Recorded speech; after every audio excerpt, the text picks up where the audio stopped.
15वां अध्याय। देवयज्ञ और देश काल पात्र विवेचन। ऋषि बोले, हे सर्वज्ञाता सूत जी, अब आप पूजा के योग्य देश काल को बतलाइए। सूत जी बोले, देव यज्ञादि कर्मों में शुद्ध ग्रह बराबर फल देने वाला होता है।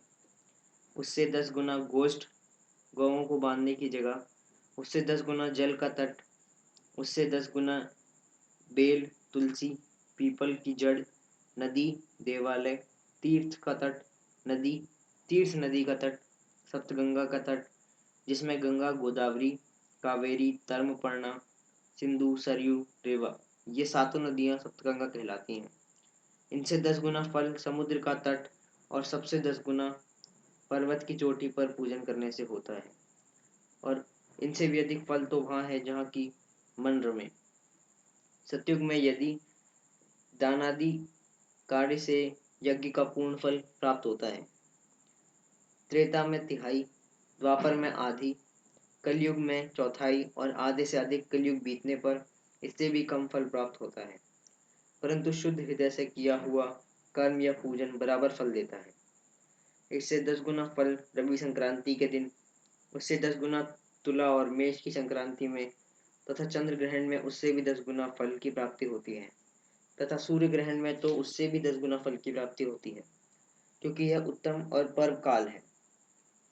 इस समय जप आदि करना समयोचित होने से पुण्यदायक है, और ऐसे समय सत्पुरुषों की संगति करने पर फल करोड़ सूर्य के समान है। तपोनिष्ठ, ज्ञाननिष्ठ और योगी यति पूजा के पात्र हैं। ऐसे समय में जो इनकी पूजा करता है उसके पाप क्षय होते हैं। फिर वह ब्राह्मण भी पूजा का पात्र है, जिसने 24 लाख गायत्री का जप किया हो। वह संपूर्ण फल और भोग का दाता है। वह अपने दानों दाता का पापों से रक्षा करता है, क्योंकि गायत्री का यह महात्मा है कि वह अपने गाना करने वालों की पाप से रक्षा करती है। इसी से वह गायत्री कहलाती है।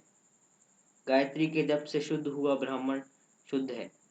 वही सब प्रकार के योग्य पात्र है।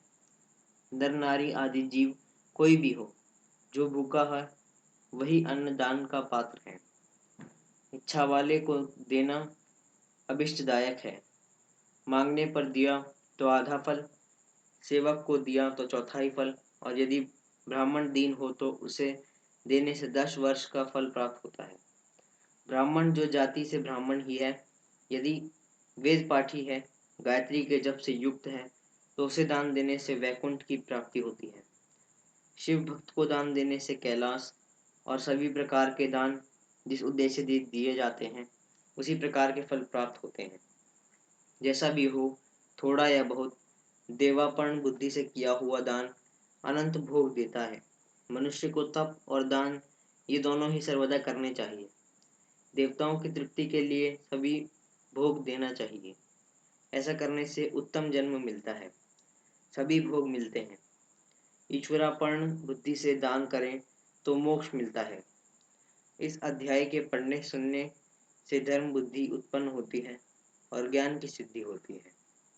अध्याय समाप्त।